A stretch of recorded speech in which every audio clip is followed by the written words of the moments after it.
Apakah hutang manusia di dunia menghambat untuknya ke surga? Kalau belum sempat terbayar, tentu ini akan dihisab di timbangan. Hutang-hutangnya akan dibayar nanti dengan pahalanya. Ya. Jadi seperti itu, wallahu alam. Masalah dia dihambat masuk surga, tentu saja dilihat nanti. Kalau setelah utang itu ternyata amal baiknya jadi berkurang, langsung neraka dulu. Makanya harus diselesaikan hutang-hutang itu teman-teman. Dan ingat, jangan buka pintu hutang. Teman-teman sekalian, kita sekarang ini dililit dengan utang secara sengaja, dibuat program hutang itu. Utang rumah, utang motor, utang mobil, utang HP, hutang semua. Dan ini tidak boleh teman-teman sekalian ya. Kita tidak boleh dalam Islam membuka utang kecuali ada uzurnya. Karena utang itu bagian daripada pelanggaran. Kalau orang punya, kalau punya kemampuan. Ada orang subhanallah mampu, kaya raya, tapi semua dicicil sama dia. Kenapa harus cicil ini teman-teman sekalian? Tidak boleh buka pintu utang nih, berbahaya sekali. Kata Nabi SAW, orang mati syahid pun diampuni semua dosanya kecuali utangnya. Dalam hadis ini dikatakan, ruh seorang mukmin bergantung antara langit dan bumi selama utangnya masih belum dibayar. Berat utang itu teman-teman sekalian. Lalu apa kira-kira sebabnya utang? Saya pelajari, ternyata utang itu kebanyakan teman-teman sekalian disebabkan karena dua hal. Orang ini malas kerja, atau yang kedua, mau melampaui kapasitasnya. Kalau belum saatnya antum punya rumah sendiri, sewa, kontrak, nggak apa-apa. Bukan aib itu teman-teman. Tapi kita paksakan diri, oh nggak apa-apa, saya kan bisa bayar tiap bulan. Baik kalau antum meninggal, sebelum selesai, ini kan bahaya, masalah. Atau terlambat akhirnya kena bunga, riba, terbuka dosa-dosa. Jadi tidak halal semuanya nanti, bermasalah. Untuk apa kita paksakan diri teman-teman? Jangan paksakan diri. Melampaui kapasitas, ya itu nggak boleh sebenarnya.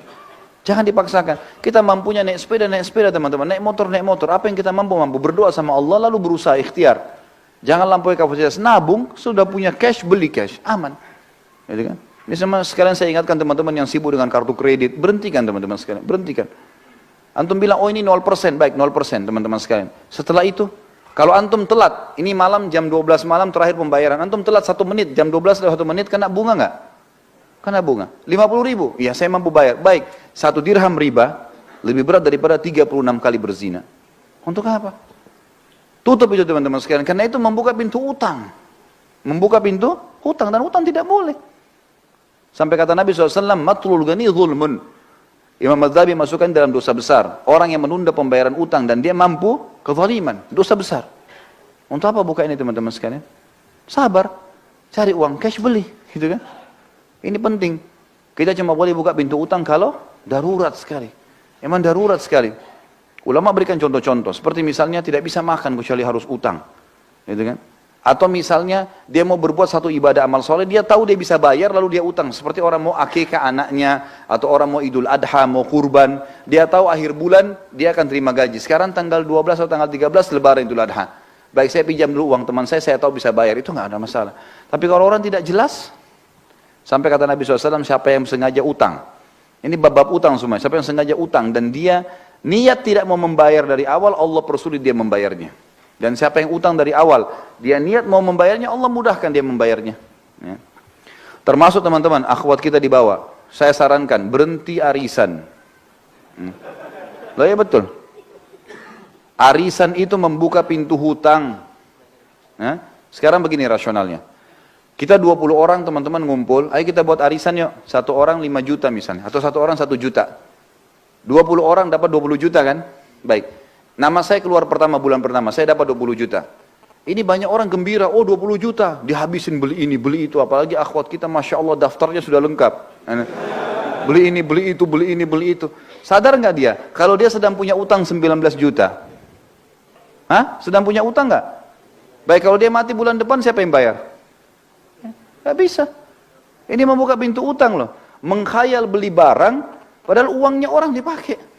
Hutang ini. Dan orang yang paling terakhir dapat itu doror. Nggak boleh dalam Islam itu doror. Dia selalu berharap supaya dapat tapi nggak dapat. Namanya nggak jatuh, terakhir baru dapat dia. Jadi dia seperti membiayai orang lain semuanya dulu. Lah ya, ini nggak boleh loh teman-teman sekalian. Ada orang tidak melihat hukum syar'i itu bahaya. Kalau menurut saya Allah tinggalkan. Pernah istri saya ikut, saya nasihatin dia, hati-hati loh, berhenti, ini nggak boleh. Waktu dia sampaikan saya bilang ini nggak boleh.